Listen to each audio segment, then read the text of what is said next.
Guys, good morning. आज के video में हम पढ़ने वाले हैं वैद्युत ध्रुव या इलेक्ट्रिक डाइपोल के बारे में कि इलेक्ट्रिक डाइपोल क्या होता है। और इसका मेन टॉपिक रहेगा हमारा कि वैद्युत ध्रुव के कारण उसकी अक्षय स्थिति पे वैद्युत क्षेत्र। तो इसको स्टार्ट करने से पहले आप लोगों से एक रिक्वेस्ट है कि अगर आपको वीडियो पसंद आ रही हो तो प्लीज वीडियो को लाइक करिएगा, कमेंट करिएगा और चैनल को सब्सक्राइब भी जरूर करिएगा। और एक चीज की बहुत सारे कमेंट देखे मैंने कि बहुत जल्दी बोलता हूँ मैं, हाँ आई नो बोलता हूँ। उसका एक रीजन है कि पता नहीं इस फोन में क्या होता है कि मैं बहुत अगर वीडियो ज्यादा लंबी हो रही है 15-16 मिनट से तो अपने आप वीडियो बंद हो जा रही है और वीडियो वो छूट जा रही है। और फिर मैं एडिट तो कर नहीं सकता हूँ, उतना टाइम भी है नहीं, आपको पता ही होगा। अगर करने लग गया तो फिर पता नहीं क्या क्या हो जाएगा उस पर भी क्योंकि बहुत सारे लोग ऐसे हैं कि अगर मैं कुछ भी बोल देता हूँ वीडियो में तो वो उसका एडिट करके उसको बोल देते हैं कि प्रकाश ने हमको मारने की धमकी दी, प्रकाश ने ये कर लिया, प्रकाश ने वो कर लिया। अगर मैं वीडियो में कहीं पे नेगेटिव भी बोल दिया ना, मैंने नेगेटिव चार्ज बोल रहा होऊंगा मैं, वहां से उसने चार्ज को हटा देगा और नेगेटिव को जोड़ देगा अपने नाम के। सारा प्रकाश ने मुझे बोला नेगेटिव, फिर बोलेगा अपने दोस्तों को फॉरवर्ड फॉरवर्ड फॉरवर्ड, इसके चैनल को आप डिसलाइक करो डिसलाइक करो, ये मेरे को नेगेटिव बोलता है, ये मेरे को मारने की धमकी देता है। बहरहाल छोड़िए उसको, ठीक है। तो वैद्युत ध्रुव क्या होता है कि जब हमारे पास दो समान परिमाण की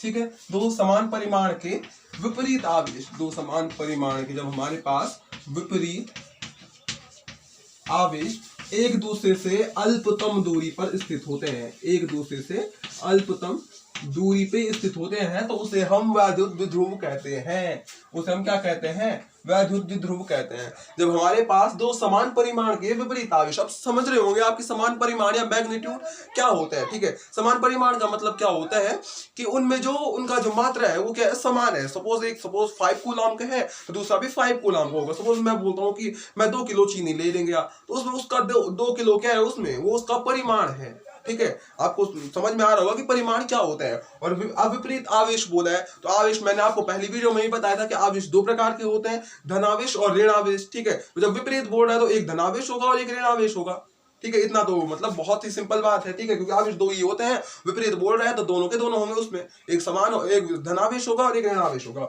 इसका डायग्राम बनाते हैं। सपोज हमारे पास एक चार्ज ये है और एक चार्ज ये है, ठीक है। तो एक क्या होगा हमारे पास प्लस क्यू होगा और एक क्या होगा हमारे पास माइनस क्यू होगा, क्योंकि क्या बोला है दो क्या है परिमाण उनका। सपोज इसका परिमाण कितना है 5 है और इसका कितना है 5 है, ठीक है। 5 कूलम ले लिया मैंने इस वाले चार्ज को। एक क्या होगा उसमें से एक पॉजिटिव होगा और एक क्या होगा नेगेटिव होगा। क्यों होगा? क्योंकि इसमें क्या बोला है आवेश कैसे है? विपरीत आवेश है। जब एक दूसरे से अल्पतम दूरी पे रखे होते हैं, सपोज ये दूरी मान ली इनके बीच की 2a, दोनों क्या एक दूसरे से 2a दूरी पे स्थित है, तो उसे क्या बोलते हैं? हम वैद्युत द्विध्रुव कहते हैं, ठीक है। ये दूरी आपको कहीं पे 2l देखने के लिए भी मिलेगी बहुत सारी बुक्स में, तो उससे फर्क नहीं पड़ता है। 2a लीजिए आप और या फिर 2l लीजिए, उससे फर्क नहीं पड़ता है, ठीक है। क्यों? अब देखिए 2 क्यों ले रहे हैं हम उसके साथ, उसका एक रीजन है, मेन रीजन है उसको अभी हम आगे डिस्कस करेंगे क्यों लेते हैं हम 2a, सिर्फ a क्यों नहीं लेते हैं, ठीक है, जब हम वैद्युत द्विध्रुव की अक्षय स्थिति पढ़ेंगे। इसके बाद हम पढ़ेंगे इसमें कि वैद्युत द्विध्रुव आघूर्ण क्या होता है। वैद्युत द्विध्रुव इसके साथ ऐड कर देता हूं यहीं पे, आघूर्ण, ठीक है। तो वैद्युत द्विध्रुव आघूर्ण क्या होता है? जब हमारे पास जो वैद्युत द्विध्रुव होता है, ठीक है, तो उसका एक आवेश, ठीक है, इसको P से डिनोट करते हैं, उसका एक आवेश सपोज दे दिया मैंने प्लस Q, ठीक है, उसका एक आवेश और उनके बीच की दूरी के गुणनफल को वैद्युत द्विध्रुव आघूर्ण बोलते हैं। बात क्लियर हो गई होगी, ठीक है। एक आवेश कोई भी लीजिए, आप प्लस लीजिए, आप माइनस लीजिए, और उनके बीच की डिस्टेंस के गुणनफल को वैद्युत द्विध्रुव आघूर्ण कहते हैं, ठीक। इसी के साथ आपको एक और टॉपिक बता देता हूं इसमें वैद्युत क्षेत्र रेखाओं के बारे में, जो कि मैंने पहले भी बताया था। अगर आपके पास सपोज एक चार्ज ये है प्लस क्यू है और एक ये माइनस क्यू चार्ज आपके पास है, ठीक है, तो इसके कारण वैद्युत क्षेत्र रेखाएं कहाँ की ओर जाते हैं, ठीक है। हमेशा याद रखिएगा जो प्लस क्यू आवेश होता है उससे वैद्युत क्षेत्र रेखाएं हमेशा बाहर की ओर निकलती है, ठीक है। वैद्युत क्षेत्र रेखाएं हमेशा बाहर की ओर निकलती हैं, जबकि माइनस क्यू में क्या होती है? अनंत से माइनस क्यू की ओर आती हैं, ठीक है। अनंत से माइनस क्यू की ओर वैद्युत क्षेत्र रेखाएं आती हैं, ठीक है। ये आपको बहुत इंपॉर्टेंट है, ये आपको याद रखना ही पड़ेगा, ठीक है। याद क्या करना, इतना सिंपल है बिल्कुल। प्लस क्यू से बाहर की ओर निकलनी है, ठीक है, याद रखिएगा पी बी, और ये क्या हो जाएगा? पी बी मतलब पी से क्या हो जाएगा? प्लस बी से बाहर, मजाक कर रहा हूँ, ठीक है, रख सकते हो आप भले ही ऐसे यार, ये तो बहुत ही सिंपल चीज है कि ये हो ही जाएगा यार, ठीक है। प्लस क्यू से बाहर की ओर निकलती है और माइनस क्यू से अंदर की ओर आती है, अनंत से माइनस क्यू में आती है। देखिए आप, जब आप इसको अगर पेपर में आता है कि वैद्युत क्षेत्र रेखाओं के गुण लिखिए, तो आपको उसमें एक यही लिखना पड़ेगा, ठीक है, एक गुण उनका यही है, ठीक है। मैं सिर्फ यही वाला गुण इसलिए बताया क्योंकि ये इस वाले में काम में आएगा, जो हमारा यहाँ पे टॉपिक चलने वाला है, ठीक है। तो अब हम आते हैं अपने मेन टॉपिक पे, जो कि हमारा क्या है, वैद्युत ध्रुव के कारण वैद्युत ध्रुव की अक्षीय स्थिति में वैद्युत क्षेत्र। अक्षीय स्थिति, दो स्थितियां आएंगी आपके पास, एक है अक्षीय जिसको हम इस वीडियो में कवर करेंगे, और दूसरी आएगी निरक्षीय जिसको हम दूसरी वाली वीडियो में कवर करेंगे। अक्षीय स्थिति को एक्सियल पोजीशन बोलते हैं इंग्लिश में, ठीक है। तो सपोज मैं यहाँ पे एक वैद्युत ध्रुव ले लेता हूं, सपोज मेरा एक क्या है, ये वैद्युत ध्रुव है, ये ले लिया मैंने, ठीक, जिसको नाम देते हैं ए और बी, और ए पॉइंट पे रखा है मैंने प्लस क्यू चार्ज, और बी पॉइंट पे रखेंगे माइनस क्यू चार्ज, ठीक है। माइनस क्यू रखेंगे हम, प्लस क्यू बी पे नहीं रख सकते, अगर यहाँ पे प्लस रखा है तो इधर माइनस ही रखना पड़ेगा। क्यों रखना पड़ेगा? क्योंकि अभी हमने पढ़ा है वैद्युत ध्रुव क्या होता है, आवेश क्या होता है, उसमें विपरीत आवेश होते हैं, ठीक है। और इनके बीच की दूरी को ले लिया 2a, ठीक है, इनकी बीच की दूरी को मैंने क्या ले लिया, 2a ले लिया, ठीक है। अब देखिए अगर मैं इसके क्या कर लेता हूं, इसके दो बराबर टुकड़े कर लेता हूं मैं, इसके मतलब इनको, इस वैद्युत ध्रुव को दो बराबर भागों में अगर मैं बांट लेता हूं, तो मेरी डिस्टेंस क्या हो जाएगी, इसके मिड पॉइंट को हम नाम दे देते हैं O, ठीक है। तो A से लेकर के O तक की डिस्टेंस क्या हो जाएगी, देखिए आधी हो जाएगी, 2a की आधी हो जाएगी बिल्कुल, ठीक है। तो वो क्या हो जाएगा, a हो जाएगा, कैसे, देखिए 2a/2 हो जाएगा, 2 से 2 कैंसिल, बचेगा कितना, a हो जाएगा। आधा करने के लिए 2 से तो भाग देते हैं, ठीक है। तो ये a हो गई हमारी, कहां से, a से लेकर के और O तक की डिस्टेंस, और O से लेकर के B तक की डिस्टेंस भी हमारी कितनी हो जाएगी, A हो जाएगी। अब आपको समझ में आ रहा होगा कि मैंने उसको सिर्फ A क्यों नहीं लिया। अगर मैं इस वैद्युत ध्रुव की डिस्टेंस को सिर्फ A लेता तो वो क्या हो जाता, हमारा A/2 हो जाता, और अगर ये फ्रैक्शन में आता तो फिर हमको डेरिवेशन करने में थोड़ी सी दिक्कत आती है, इसलिए हम क्या लेते हैं, इसको 2a या 2l के रूप में लेते हैं, ठीक बात, इतना आपको समझ में आ गया होगा, ठीक है। अब हमें क्या करना है, कोई बिंदु ले लेते हैं हम, इसकी अक्षीय स्थिति में यहाँ पे ले लिया मैंने P बिंदु, ठीक है। इस वैद्युत ध्रुव की अक्षीय, देखिए अक्षीय ऐसे में होती है और निरक्षीय ऐसे ऊपर के लिए होती है, ठीक है। तो इसकी अक्षीय स्थिति में एक बिंदु ले लिया P, जिस पे हमको क्या करना है, वैद्युत क्षेत्र निकालना है, ठीक है, इस प्लस क्यू के कारण भी और इस माइनस क्यू के कारण भी, ठीक है। तो एक बात अब मेरे को बताइए, जब ये हमारे हम प्लस क्यू के कारण इस पे देखेंगे, इस P पे वैद्युत क्षेत्र रेखाएं कहाँ की ओर जाएंगी, ठीक है, कहाँ की ओर वैद्युत क्षेत्र होगा, हमने अभी पढ़ा था वैद्युत क्षेत्र कहाँ के लिए होता है, प्लस के कारण बाहर की ओर निकलता है, मींस इस प्लस P से क्या होगा, यहाँ ऐसे बाहर की ओर आएगा, कौन, E प्लस क्यू लिख देंगे हम इसको, वैद्युत क्षेत्र, ठीक है, प्लस क्यू के कारण, ठीक है। और माइनस क्यू के कारण कहाँ के लिए होगा, अंदर के लिए होगा। अभी हमने पढ़ा था अनंत से क्या होता है, माइनस की ओर आती है वैद्युत क्षेत्र रेखाएं, ठीक है। तो ये क्या हो जाएगा, E माइनस क्यू के कारण क्या है, अंदर की ओर है, ठीक है। अब सपोज इसके मिड पॉइंट से और इस P तक की डिस्टेंस है आपकी R, ठीक है, P तक डिस्टेंस है आपकी R।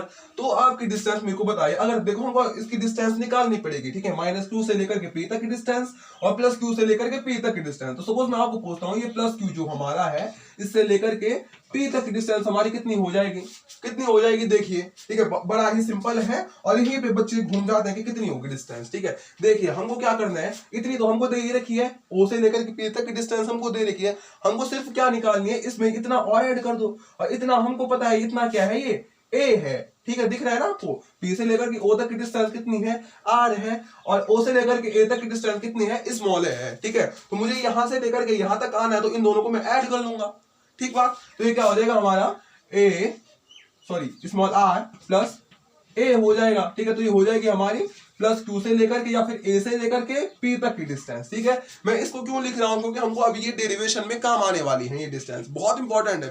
बच्चे यहाँ पे घूम जाते, जहां पे माइनस करना होता है A के साथ, वहां पे माइनस कर प्लस कर देते हैं, और प्लस वाले में माइनस कर देते हैं, ठीक है।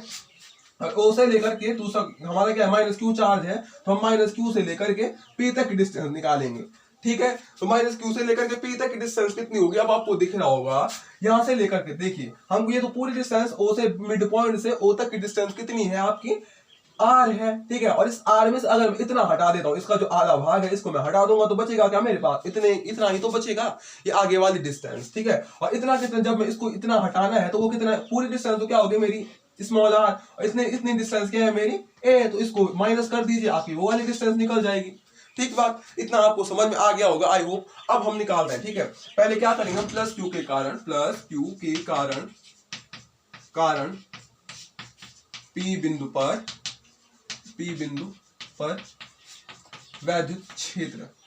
ठीक बात, ये क्या हो जाएगा, देखिए आपने फॉर्मूला पढ़ा होगा पहले, ठीक है, बिंदु आवेश के कारण वैद्युत क्षेत्र पढ़ा होगा, वो क्या होता है आपको उसके लिए फॉर्मूला आता है, E = KQ upon R square. ठीक है, R स्क्वायर, इस R का मतलब होता है डिस्टेंस, ठीक है, डिस्टेंस कितनी है मतलब दूरी, ठीक है। तो ये यहाँ पे क्या हो जाएगा E + Q, ठीक है, E + Q से लिया ना हमने इसको वैद्युत क्षेत्र को यहाँ पे, ठीक है। तो E + Q = क्या हो जाएगा, ऊपर तो सेम रहेगा K Q, क्योंकि चार्ज देखिए Q ही है यहाँ पे भी, ठीक है। नीचे क्या आ जाएगा, डिस्टेंस कितनी है, देखिए +Q के कारण निकाल रहे हैं, तो +Q से लेकर के R तक की डिस्टेंस कितनी है आपकी, वो कितनी है, मैंने पहले ही निकलवा दी, वो कितनी है, R + A है, ठीक है। तो वो क्या हो जाएगा, R + A का होल स्क्वायर। ठीक बात, इतना आई होप आपको समझ में आया होगा। ऐसे ही क्या निकाल देंगे, -Q के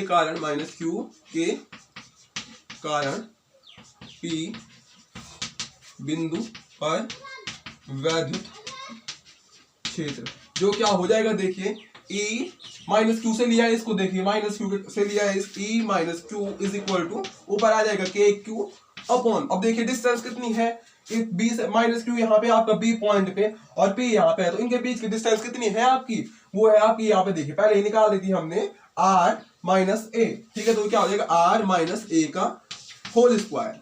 ठीक बात, आई होप आपको इतना समझ में आ गया होगा। ये क्या होगी हमारी क्वेश्चन नंबर फर्स्ट हो गई, इसको मान लीजिए क्वेश्चन नंबर सेकंड। अब हम क्या निकालेंगे, P बिंदु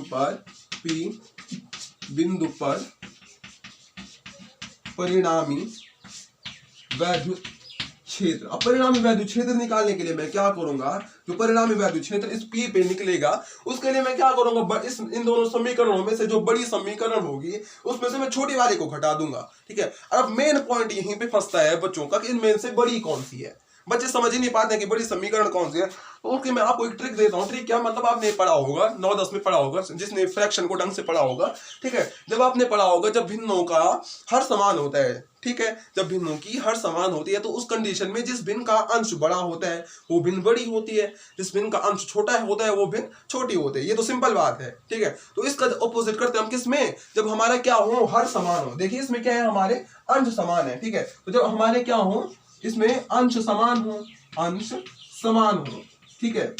तो इस कंडीशन में जिस भिन्न का हर क्या होता है, बड़ा होता है, जिस भिन्न का हर बड़ा होता है वो भिन्न होती है छोटी भिन्न। उल्टा कर देना इसमें, जिस भिन्न का हर बड़ा वो भिन्न क्या हो जाती है, छोटी भिन्न, और जिस भिन्न का हर क्या होगा आपका छोटा होगा वो हो जाएगी बड़ी भिन्न। अब हमको यहाँ पे क्या फाइंड करना है, इनमें से हर किसका छोटा है, क्योंकि यहाँ पे आपको दिख रहा होगा अंश तो दोनों का समान है, इसका भी KQ है और इसका भी क्या है, KQ है, ठीक है। तो हमको अब देखना है कि हर किसका छोटा है, क्योंकि हमको क्या करना है, बड़े वाले में से छोटा घटाना है, क्योंकि हमको क्या हो जाएगा, जो इसका हर्ष क्या होगा, छोटा होगा, ठीक है, वो बड़ी भिन्न हो जाएगी और उसमें से हम छोटी वाले को घटा देंगे फिर, ठीक है। तो हर छोटा देखिए किसका होगा, इसमें एक है R + A का स्क्वायर, देखिए R दोनों में है, A दोनों में है, मतलब इनका परिमाण बराबर होगा, डिस्टेंस, ठीक है। और क्या होगा, इसमें देखो R में A जुड़ रहा है, मतलब वो क्या हो रहा होगा, बढ़ रहा होगा, उसकी मात्रा बढ़ रही होगी ना, जब R में हम A को जोड़ रहे हैं तो बढ़ रहा होगा ऑब्वियसली, ठीक है। तो क्या हो जा रहा, ज्यादा हो रहा होगा, और जब R में से A घटा रहे हैं तो ये कम हो रहा है, ठीक है। तो इसकी मात्रा क्या हो रही, कम हो रही है। इससे हमको पता चलता है इसमें बड़ा कौन है, ये वाला है, और छोटा कौन है, ये वाला है, क्योंकि इसमें क्या हो रहा है, ये कम हो रहा है। और जो क्या बोला, जो छोटा होगा, जो बड़ा होगा वो छोटा हो जाता है, जो छोटा होगा वो बड़ा हो जाएगा, ठीक है। तो जब ये छोटा है तो ये क्या हो जाएगा, बड़ा होगा, इसलिए हम क्या करेंगे, दूसरे वाले में से पहले वाले को घटाएंगे। ठीक, इतना समझ में आया आपको। तो हम क्या कर देंगे, KQ अपॉन R - A का होल स्क्वायर में से क्या कर देंगे, दूसरी वाली जो पहली वाली है KQ अपॉन R + A का होल स्क्वायर को माइनस कर देंगे। ठीक बात, आई होप आपको इतना समझ में आ गया होगा, ठीक है। अब आप इसका लीजिए स्क्रीनशॉट, इसके बाद मैं इसको इरेज कर देता हूं।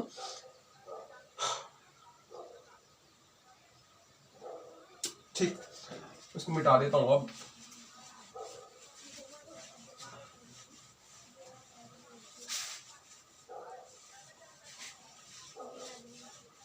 अब इसको बस हम सॉल्व करेंगे, थोड़ा सा हमारा आसानी से निकल जाएगा यहाँ से। तो अब क्या करेंगे, इसमें देखिए आप KQ यहाँ भी है, KQ यहाँ भी है, तो मैं क्या कर देता हूँ, E = क्या कर दिया मैंने, KQ को ले लिया कॉमन, ठीक है। तो मेरे अंदर कितना बच जाएगा, 1/1 R - A का whole square minus 1/R + A का होल स्क्वायर, ठीक है, ये बच गया मेरा अंदर। अब देखिए आपको पता है अब इनका हम क्या करेंगे, या तो यहाँ पे हम क्या कर लेंगे, इनका एलसीएम ले लेंगे, ठीक है। और दूसरी कंडीशन आपको पता है, अगर हम इसका एलसीएम नहीं भी लेते हैं तो यहाँ पे क्या हो जाएगा, A plus B into A minus B is equal to क्या होता है, A square minus B square होता है। यहाँ पे भी आपको दिख रहा होगा A plus B and A minus B है, आइडेंटिटी है, ये आपने पढ़ी होगी 9-10 में, इवन 8th में है ये आइडेंटिटी, ठीक है, सर्वसमीका जिसको हम बोलते हैं, ठीक है। तो इसके बेसिस पे क्या हो जाएगा हमारा, इसका एलसीएम तो क्या हो जाएगा हमारा, आर प्लस है और माइनस है। देखिए एक क्या है प्लस है और एक क्या है माइनस है, तो मैंने क्या बोला, A plus B into A minus B is equal to क्या होता है, ए माइनस बी होता है, ठीक है, ए माइनस बी। मैं लिख देता हूं इसको, A plus B into A minus B is equal to हमारा होता है A square minus B square होता है, ठीक बात, A square minus B square होता है, ठीक है। सिंबल किसका आता है, माइनस का, ध्यान में रखिएगा इसको, ठीक है। तो अब हम इसको कैसे कर देंगे, यार नीचे तो क्या हो जाएगा हमारा आर का स्क्वायर माइनस दूसरा क्या हमारे पास ए का स्क्वायर का होल स्क्वायर हो जाएगा, ठीक है। अब ऊपर देखिए क्रॉस मल्टीप्लिकेशन कर दीजिए, तो इसका मल्टीप्लाई इधर होगा तो ये क्या हो जाएगा, आर प्लस ए का होल स्क्वायर, ठीक है, और इसका मल्टीप्लाई उधर होगा तो ये हो जाएगा आर माइनस ए का होल स्क्वायर, ठीक है। इतना भी आपको समझ में आया होगा आई होप, ठीक है। अब आप इसको थोड़ा और आगे सॉल्व करिए, ठीक है। हम इसको जब आगे सॉल्व करेंगे तो इसमें ये क्या हो जाएगा, ऊपर देखिए, ऊपर क्या है, यहाँ पे देखिए ए प्लस बी का होल स्क्वायर भी लगा सकते हैं आप लोग, ठीक है, ए प्लस बी का होल स्क्वायर लगा सकते हैं, और दूसरा आप क्या लगा सकते हैं, ए plus B into A minus B लगा सकते हैं, ठीक है। तो मैं यहाँ पे क्या लगाऊंगा, ए प्लस बी का होल स्क्वायर और ए माइनस बी का होल स्क्वायर लगाऊंगा, ठीक है। मैं लिख देता हूँ जिसको अगर पता नहीं है, तो ए प्लस बी का whole square is equal to क्या होता है, A square plus B square minus 2ab, ठीक है। और अगर पूछेगा ए माइनस बी का होल स्क्वायर तो आगे का सेम, ठीक है, यहाँ पे सिर्फ माइनस, यहाँ पे प्लस है, ठीक है, तो यहाँ पे क्या हो जाएगा, माइनस 2ab हो जाएगा, ठीक है। लगाइए क्वेश्चन को, ठीक है। तो ये हमारा हो जाएगा e इज इक्वल टू, देखिए ए प्लस बी का whole square is equal to क्या हो जाएगा, ए स्क्वायर मीन्स आर का square plus B square means A का square plus 2ar into B means A. तो मैं इसको से 2ra लिख देता हूँ, मल्टीप्लाई करके क्या हो गया, ये 2ra हो गया, ठीक है। दूसरी कंडीशन में माइनस का माइनस लिख दिया, ठीक है।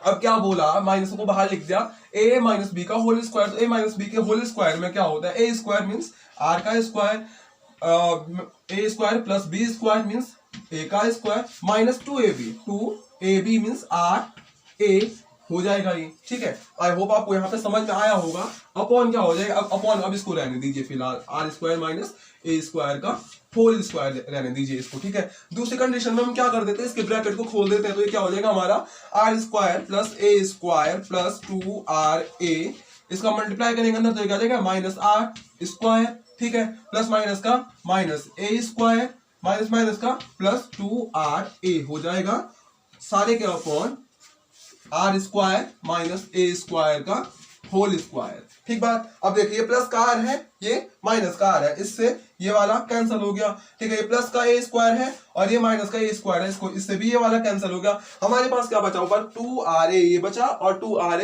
ये बचा है, दोनों के दोनों प्लस के हैं, तो ये तो आपस में जुड़ जाएंगे, ठीक। इसको मैं लिख देता हूँ यहाँ पे कहीं पे घुसा के, तो ये हो जाएगा हमारा e इज इक्वल टू 2 और 2 कितने हो जाएंगे, 4ra अपॉन नीचे देखिए क्या है, आर स्क्वायर माइनस ए का स्क्वायर एंड का सारे का होल स्क्वायर, ठीक है। तो इसका भी आप स्क्रीनशॉट लीजिए, इसके बाद मैं इसको भी मिटा देता हूं, 1 2 3। माय गॉड पसीना, गर्मी बहुत ज्यादा लग रही है, ठीक है। तो आपको आई होप यहां तक समझ में आ गया होगा, ठीक है। तो मैं इसको भी मिटा देता हूं, अब तो और आगे सॉल्व करेंगे हम।